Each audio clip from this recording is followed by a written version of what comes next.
반갑습니다. 11일 화요일 새벽 하나님께 올려드립니다. 함께 나의 반석이신 하나님 찬양 부르십니다.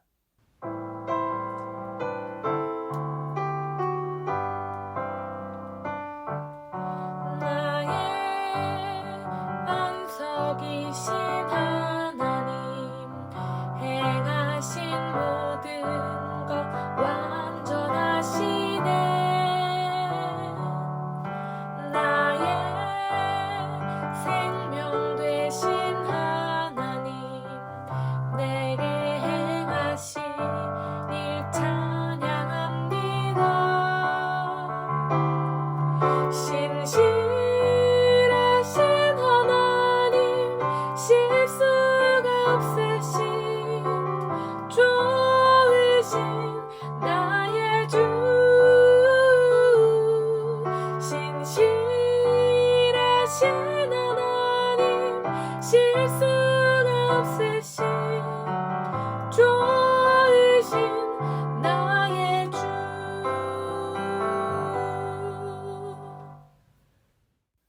오늘 말씀은 마태복음 7장 24절에서 29절까지의 말씀입니다. 함께 읽겠습니다. 그러므로 누구든지 나의 이 말을 듣고 행하는 자는 그 집을 반석 위에 지은 지혜로운 사람 같으리니 비가 내리고 창수가 나고 바람이 불어 그 집에 부딪히되 무너지지 아니하나니 이는 주추를 반석 위에 놓은 까닭이요 나의 이 말을 듣고 행하지 아니하는 자는 그 집을 모래 위에 지은 어리석은 사람 같으리니 비가 내리고 창수가 나고 바람이 불어 그 집에 부딪힘에 무너져 그 무너짐이 심하니라. 예수께서 이 말씀을 마치심에 무리들이 그의 가르치심에 놀라니 이는 그 가르치시는 것이 권위 있는 자와 같고 그들의 서기관들과 같이 아니함일러라. 오늘의 기도 제목, 말씀을 듣고 행하는 지혜를 더욱 허락하소서. 말씀을 듣고 행하는 지혜를 더욱 허락하소서. 오늘 본문은 산상수훈의 마지막 부분인데요. 24절 그러므로 라는 표현으로 시작을 하고 있습니다. 그러므로 결론의 말씀이라는 것이지요. 누구든지 나의 이 말을 듣고 행하는 자는 이라고 말씀하십니다. 누구든지 예외는 없어요. 그리고 핵심은 나의 이 말을 듣고 행하는 자입니다. 거짓 선지자와는 완전 반대의 사람들, 앞에서 하늘 아버지의 뜻을 행하는 자와 같은 의미입니다. 이런 이들을 지혜롭다 하십니다. 지혜로운이라는 형용사는 신중하고 현명하며 분별력 있는 진리를 알 뿐 아니라 그것에 따라 행동하는 것을 가리킵니다. 지혜로운 사람과 어리석은 사람에 대해서는 오늘 본문뿐만 아니라 마태복음 25장 1절부터 13절의 유명한 비유의 말씀이죠. 열 처녀의 비유에서도 발견되는 말씀입니다. 특히 원어 문장을 보면 나의 이 말을 듣고 행하는 이라는 표현에서 나의 라는 말이 맨 처음에 나오고 있습니다. 강조하고 있는 것입니다. 율법이 아니라 바로 예수님의 말씀이, 바로 예수 그리스도의 말씀이 바른 행동과 의의 새로운 표준이 됨을 선포하고 있는 것입니다. 반석은 굳건한 기초라는 뜻인데 이는 근동 팔레스타인 지방의 건조하고 더운 기후 가운데 자주 일어나는 실제 기상현상을 배경으로 하고 있습니다. 27절 비가 내리고 창수가 나고 바람이 불어라는 표현이 바로 그것이죠. 갑자기 거센 바람이 몰아치면서 와디가 있던 곳에 억수 같은 비가 쏟아져 내려 큰 물이 급작스럽게 넘쳐납니다. 와디라는 것은 비 올 때만 갑자기 물이 흐르는 간헐천을 말합니다. 그런데 이 모습은 구약에서 흔히 종말론적인 심판을 표현하는 묘사, 비유로 사용이 됩니다. 비, 창수, 바람 등이 부딪히지만 반석 위에 집은 무너지지 않습니다. 지혜로운 사람이 예수 그리스도의 말씀에 순종함으로써 이런 삶을 살아가고 결국 종말론적인 심판을 면할 수 있다 말씀하시는 거지요.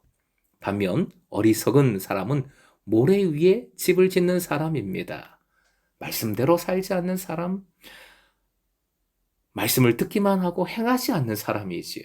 비, 창수, 바람에 심하게 무너질 수밖에 없습니다. 어리석은이라는 형용사는 분별력을 결여했다는 의미에서 소경이라는 말과 자주 함께 사용이 되지요. 어리석은 까닭은 예수님의 말씀을 듣기만 하고 행치 아니하기 때문입니다. 예수님의 산상 설교는 마침내 경고의 형태를 띤 권면의 말씀으로 그 대단원의 막을 내리고 있습니다. 모든 것이 예수께서 가르치신 것들을 과연 얼마나 신실하게 지켜나가느냐에 그 초점이 달려 있습니다. 이 같은 요지는 오늘 본문에서 마지막 비유의 말씀에 묘사되고 있는 극단적으로 대조적인 두 사람의 모습, 즉 예수님의 말씀에 순종함으로써 종말론적인 분노의 폭풍을 피할 수 있었던 지혜로운 사람과 그와는 정반대의 파국을 맞을 수밖에 없는 어리석은 사람, 이 두 사람에 의해 극적으로 강조되고 있습니다. 산상수훈의 마지막 부분을 상고하면서 덧붙일 말씀이 있습니다. 먼저 산상수훈을 또 하나의 율법으로 받아들여서는 안 된다는 것입니다. 오늘 예수께서는 단호한 결론을 내리셨습니다. 이를 너무나 과중하게 의식해서 새로운 율법주의로 가면 안 됩니다. 이거 꼭 행해야지. 할 수도 없는데 무조건 해야지. 무조건 해야지 돼. 이런 태도지요. 팔복은 근본적으로 복음입니다. 새롭게 동터오는 하나님 나라에 관한 기쁜 소식을 널리 선포하는데 그 목적이 있습니다. 하나님의 은총을 새롭게 체험할 수 있는 새로운 시대가 예수 그리스도를 통하여 이미 열렸음을 보여주는 말씀이기에 율법주의, 다시 율법주의로 나아가서는 절대 안 되는 것이지요. 그런데 또 반면에 복음을, 은혜를 값싼 것으로 만드는 방임적인 신앙도 우리는 마땅히 거부해야 합니다. 모든 게 은혜야 하면서 믿음의 행함도 없고 교회 다니면서 좋은 게 좋은 것이 믿음의 삶을 전혀 살지 않는, 이렇게 표현할 수 있겠죠? 왜곡된 은혜주의라고 할까요? 이것에 대한 엄중한 경고의 말씀이 바로 산상수훈입니다. 28절부터 29절까지 청중들의 반응의 말씀이죠. 예수께서는 그때의 랍비, 스승들과는, 종교 지도자들과는 전혀 다른 분이십니다. 예수님의 권위는 조상들의 전통이나 심지어 토라, 즉 율법이 아니라 놀랍게도 주님 자신에서 비롯된 것임을 말씀은 보여줍니다. 율법이 가르치는 의에 대한 최종적이고 권위 있는 해석자로서의 예수님의 가르침이 지닌 절대적인 권위는 오로지 한 가지 사실입니다. 즉 예수께서야말로 유일한 스승이자 주님이시며 그리스도라는 진리에 의해서만 뒷받침될 수 있는 것이지요. 근본적인이라는 영어 단어, radical이라는 영어 단어가 급진적인이라는 의미도 함께 가지고 있습니다. 산상수훈은 당시에도 심지어 지금에도 급진적인 말씀이지요. 원수를 사랑하라.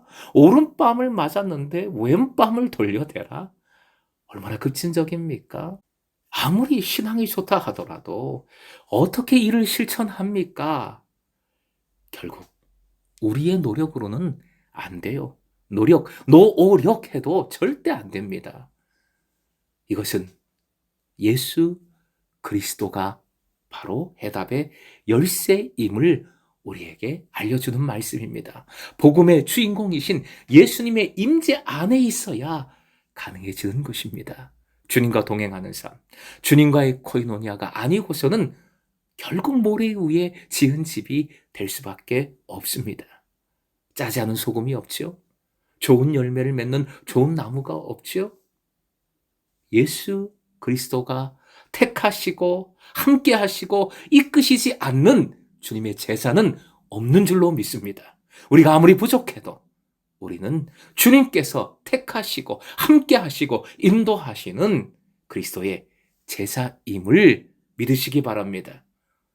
그러니 우리는 해야 합니다. 할 수 있습니다. 하게 됩니다. 좋은 나무이니까요. 짠 소금이니까요. 사랑하는 금성의 제사 여러분, 산상순에 관한 말씀을 들으면서 하나님 나라와 의를 구하는 삶, 알 것 같다가도 모르겠다 하십니다. 어려우니까 좀 쉽게 설명해 주세요. 좀 명확하게 실천할 수 있도록 구체적으로 이거 해라 콕 집어주면 좋겠습니다 하시는 분이 계셔요. 그 마음이 예쁩니다. 하지만 그렇게 해버리면 또 다른 율법주의가 됩니다. 핵심은 예수 그리스도와의 관계입니다. 관계. 이를 위해 우리는 말씀을 계속 알아가고 깨닫고 말씀대로 살고자 하는 노력, 그 노력만은 계속 기울여야 하는 것이지요. 주님의 뜻을 구하고 그 뜻대로 살고자 할 때 계속해서 주님을 바라보며 주님을 의지하며 말씀을 붙들고 말씀대로 살아가고자 할 때 여러분은 반석 위에 지은 집, 반석 위에 집을 지은 지혜로운 사람임을 믿으십시오. 또 그렇게 든든하게 지켜주시고 인도해 주실 줄 믿습니다. 오늘도 지혜로운 삶, 즉 말씀을 듣고 행하는 삶으로 승리하는 주님의 제자 되시길, 금성의 제자 되시길 주님의 이름으로 축원드립니다.